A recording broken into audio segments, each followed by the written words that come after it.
Hi, this is Karon Thaxton with marketingwords.com and copywritingcourse.com, and it's time for another edition of the Ask Karon video column. I have two questions here, one from Stuart and one from Brian. They're both subscribers to the Marketing Words blog digest that goes out every time I post to the blog. And they've emailed in with questions. Stuart's is a little long. It's a couple of pages long, so I'm going to paraphrase what he says and what his questions are. He says, thanks for your book, Writing with Keywords. I bought it a little while back and found it very helpful. He goes on to say that he has a question about writing copy and growing his business. And he talks about the strategic planning phase of organizing websites and direct mail projects, trying to decide what pages you need, what type of direct mail project materials you may need, things of that nature, and that the planning phase takes a lot of time, and it does. It absolutely does, Stuart. I agree. The great thing I feel about the first stage is that it ensures the content is on target and meets the target customer's needs. It also means we've got a foundation and reference materials in place for creating all sorts of other marketing materials, and he goes on to talk about the benefits of strategic planning, all of which I agree with you. You're right on target there. So the question, what do I do if someone wants a smaller project written, say a leaflet, a short letter, press release, etc., etc., etc. All of these could be far more effective if the strategic planning stage was done first, but would be hard to justify the time and the cost. I might only work with clients who understand the value of strategic planning, but he says he's still building his portfolio, wants to generate samples quickly, and then asks, Karon, do you do small jobs like leaflets, press releases, articles, etc.? How much research and planning do you do for those types of projects? Well, Stuart, I do those types of projects. And let me go back and reiterate that you're absolutely right about the strategic planning stage. That is absolutely vital to the success of almost every website project and direct mail project as well. However, as you've mentioned in your email, not every client appreciates that. It's sort of like a pastry chef explaining to you how he will create this wonderful, delicate, flaky, cream-filled chocolate eclair. We don't really care how he does it. We just want to eat the chocolate eclair because it tastes so good. We want the end result. So I don't typically go into a lot of that with my clients. I may mention that it's going to be done, but I automatically incorporate that into my rates because I don't view it as something that's an either or. Whether the client wants it or maybe they decide that they would rather save a little money and not have that.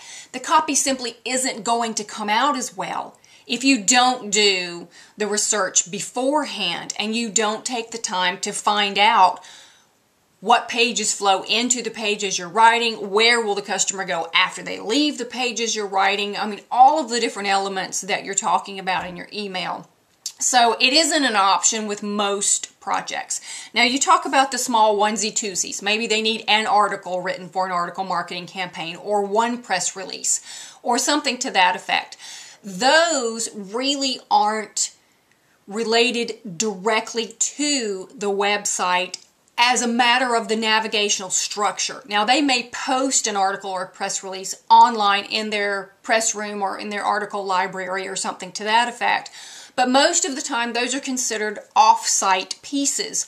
So I will do those without the extensive research that I do when I'm talking about doing website copy. I still ask questions. I still give them a target audience analysis. You can get a short version of that when you sign up. Stuart, since you've already signed up to receive updates to the Marketing Words blog, you should have gotten that. If you didn't, let me know and I'll send you the link to that. But that comes in handy to be able to get some background and find out who you're trying to reach through the copy as well. So I do them. I don't do an extensive amount of research for the types of projects you're talking about that don't relate directly to the direct mail campaign, a website structure, or something to that effect. So there are differences in how I do those things. Thank you for your question, Stuart, and I hope that helps. Now, Brian writes in and says, I'm a newbie copywriter, no clients yet.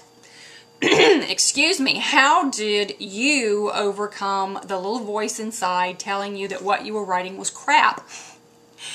And how did you know when you were ready to begin prospecting for clients? Well, the little voice inside comes because writing advertising copy is not something that comes naturally to most people. As a matter of fact, until you have the revelation that somebody actually has to write the TV ads and the website text and the junk mail that you get in your mailbox every day, most people don't even know that there is such a thing as advertising copywriting.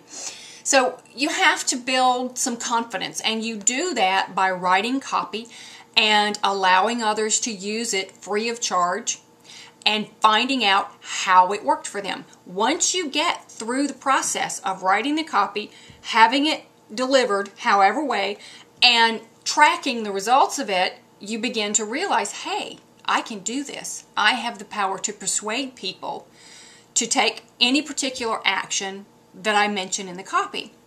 Now, what I did when I was starting out, and what I encourage most other newbie copywriters to do, is to go to organizations who are low on funds but have a need to promote. Maybe your local church or synagogue or temple or whatever religious affiliation you're with, if you even have one. They may have community events that they're participating in. Maybe the youth are having a car wash, or our church has every May a community-wide barbecue, excuse me, where we barbecue a pig, and we also have chicken and other types of meats there, and people from the church bring in side dishes and desserts, and we have games for the kids and live music, and it's, you know, softball game always breaks out in the backfield, and it's just a wonderful day, and we promote that so that we can get people in the community to stop by and say hi and enjoy themselves. Things like that would be something that you could approach organizations and say, hey, I'd be glad to help you write your flyers. Or I know that our church posts on different websites excuse me, I'm sorry, my throat's so scratchy this morning, that allows advertisements for community events like that. So you could write the little ads for those. You could approach pet adoption organizations in your area. They're always having pet fairs at the big giant pet retailers where people can come and adopt a pet. There's excuse me, there's a fee for that usually. You could track and make sure that your copy's working and find out the result by maybe including a little coupon at the bottom of the flyer that says mention code whatever 1234 and get 10% off the adoption fee.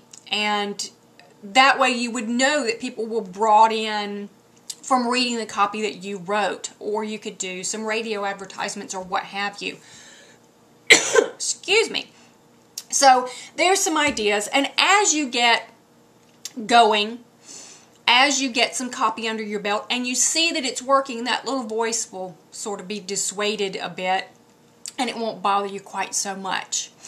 Thank you, Brian, and thank you, Stuart, for your questions. If you have questions, subscribe to the Marketing Words Copywriting Blog Update. It's in the upper right-hand corner of the screen when you go to marketingwords.com/blog. You will get updates through email every time I post to the blog, which is usually once a week, sometimes twice a week. I don't inundate you with different emails.